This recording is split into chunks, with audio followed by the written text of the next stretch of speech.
बुलंदरे मामिन जी गुजर जयपुर दूर से चल के आए तो थकान से हो गई, वो दूर कर दीजिए आपकी आवाज से। जय जोहर करारा है, जय जोहर करारा है।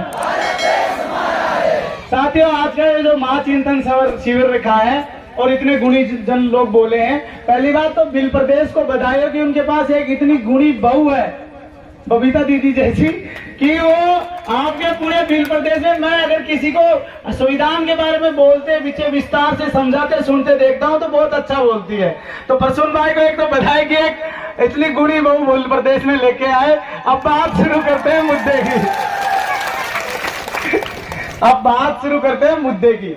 जिस प्रकार से आपको, अच्छा बिल प्रदेश में बहुत बढ़िया, जैसे आपको यहाँ से टाइगर रिजर्व के नाम से उजाड़ने का प्लान बनाया जा रहा है, ये प्लान सरिस्का के नाम से, सरिस्का राष्ट्रीय अभ्यारण्य के नाम से इन लोगों ने पहले एक बार ट्राई किया है। और वहां के अलवर के जो आदिवासी क्षेत्र में रहने वाले जो लोग थे, भले वो सामान्य क्षेत्र हो लेकिन पूरा पहाड़ी क्षेत्र था, 52 गांव गुजरों के उन्होंने वहां से उजाड़े हैं। 52 गांव, इतनी अच्छी उपजाऊ जमीनें थी, पशुपालन था, अच्छा उनका स्वास्थ्य था क्योंकि प्रदूषण नहीं था उन इलाकों में। वहां से उनको उजाड़ा और बसाया कहां पे है? बिल्कुल बंजर जमीनों पे बसाया है उनको। उससे दो फायदे हुए। एक तो उनकी उपजाऊ जमीन है जो अपने पूंजीपति मित्रों के खनन के लिए उन्होंने, क्योंकि आने वाले टाइम में उन्हें वहां खनन ही करवाना है। ये सब पूरा एक प्रोपोगेंडा है। पहले प्रोपोगेंडा के नाम से वन्य जीव अभ्यारण्य, टाइगर रिजर्व, फलाना ढिमकाना करके जमीनों से उनके मूल मालिकों को दूर किया जाता है जो उस जमीन के लिए लड़ सके। साथियों, इस जमीन के लिए कोई हम ही नहीं लड़ रहे, हमारे बाप दादाओं के पास हरिद्वार से लेके आप लोग चले जाइए, जहां तक सिंध, वहां के जिस दुनिया की सबसे उपजाऊ जमीनों पर हमारे बाप दादा बैठे थे। मतलब हम कितनी मजबूत नस्लों की औलादे हैं, इस बात को आप लोग याद रखिए। और उनको उजाड़ने के प्रयास तब से ही किए जा रहे हैं। तो उजाड़ना क्यों है? इन जमीनों में अंदर सोने से भी कई गुना, 100-200 गुना महंगी धातुएं हैं। उन्हें उनकी पूरी नजरें उन पे है और अपने पूंजीपति मित्रों को वहां बसाना है, पहली बात। दूसरी बात, आपको क्या ज्ञान दिया जाएगा? शहर के नजदीक बसा दिया जाएगा, कुछ भी नहीं है। मेरे साथ कमल यादव आए हुए हैं गुड़गांव से, और अभी जिन क्षेत्रों में इनके बाप दादाओं का राज हुआ करता था, आज 500 परिवार एक दीवार देके ऊपर नीचे एक दूसरे के ऊपर हंग रहे हैं।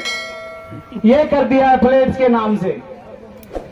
तो आप चाहते हो अगर अपनी आजादी को बचाना, अपने कल्चरल को बचाना, क्योंकि देखिए अपनी बोली जिंदा रहेगा, अपना कल्चर जिंदा रहेगा, अपने महापुरुषों के विचार जिंदा रहेंगे तो अपने मुद्दे जिंदा रहेंगे, अपने मुद्दे जिंदा रहेंगे तो हमारी ये नस्लें जिंदा रहेगी। नहीं, सब बर्बाद कर देंगे।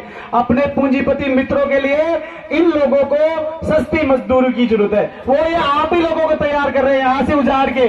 चूंकि आप लोग यहाँ रहोगे तो उनको सस्ते मजदूर कहाँ मिलेंगे? शहरों के आसपास।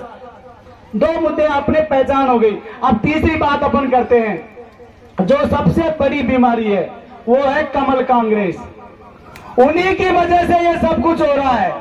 तो ये तय कर लीजिए आज आप लोग, तब तो हम मानेंगे कि हमारा यहाँ पे आपके कोमलगढ़ में आना सफल रहा। इस बार किसी भी स्थिति में आपके पास अपने में से जो दलाल पैदा किए गए हैं वो दलाल आएंगे, कुछ भी बहकाएंगे, कुछ भी उल्टा सुल्टा बोलेंगे, क्योंकि उनकी भी दुकानें बंद हो रही है, उनका भी राशन पानी बंद होना है। तो इस बार कैसे भी करके इस महाचिंतन शिविर का जो सफल जो आयोजन है उसका पता हमें दिसंबर में चलेगा। अगर आप तमाम लोग आए, आज से ही जुड़ जाइए, खुद को बदलिए। मैं भी जुड़ रहा हूँ। आपके इस जो पूरी बेल्ट है, ये वाली उदयपुर से निचली बेल्ट, इसमें भीलों के बाद में बड़ी तादाद में गुजरी है, सबसे बड़ी तादाद में है। और आज से हम लोग लगातार प्रयास में हैं कि भीलवाड़ा से लेके उदयपुर तक और उधर जयपुर की तरफ आगे। देखिए, बड़ी बात बता के जा रहा हूं आपको, बाप से किन लोगों को उम्मीद है? बाप सिर्फ अब भील प्रदेश का मसला नहीं रहा है। जो कश्मीर में अपनी जमीन बचाने के लिए लड़ रहे हैं, वो गुजर बकरवाल बाप के लिए तरस रहे हैं कि बाप का हमारे यहाँ पे, हमारे कश्मीर की बॉडी बनाओ, आदिवासी परिवार के लोगों को हमारे कश्मीर में लाओ। पंजाब के लोग कह रहे हैं कि हम बाप के समर्थन में पंजाब में एक महापंचायत आयोजित कराना चाह रहे हैं। आप लोग बाप के प्रबुद्ध लोगों को लाओ और वो जो जाजम व्यवस्था हमारे बाप दादाओं की भी थी, जिसको खत्म कर दी गई है, उसे हम पंजाब में स्थापित करना चाहते हैं। हरियाणा की खाप पंचायतें हैं जो बाप और आदिवासी परिवार के साथ कोऑर्डिनेशन बना के काम करना चाहती है। तो आप ये देखिए, बाप सिर्फ भील प्रदेश में ही नहीं समझेगी, आने वाले 5 सालों में बाप राष्ट्रीय पार्टी बनेगी और आप राष्ट्रीय पार्टी के जाजम से निर्णय वाले लोग बनोगे। तो अगर आपको चाहिए कि आप एक राष्ट्रीय पार्टी का टिकट तय करने वाले लोग बनो, तो आप बाप को मजबूत करो। और आज इस मंच से मैं भी प्रण करता हूं और आप भी प्रण करो कि आने वाले 5 सालों में हम बाप को राष्ट्रीय पार्टी बनाएंगे। जय जोहार, जय भील प्रदेश।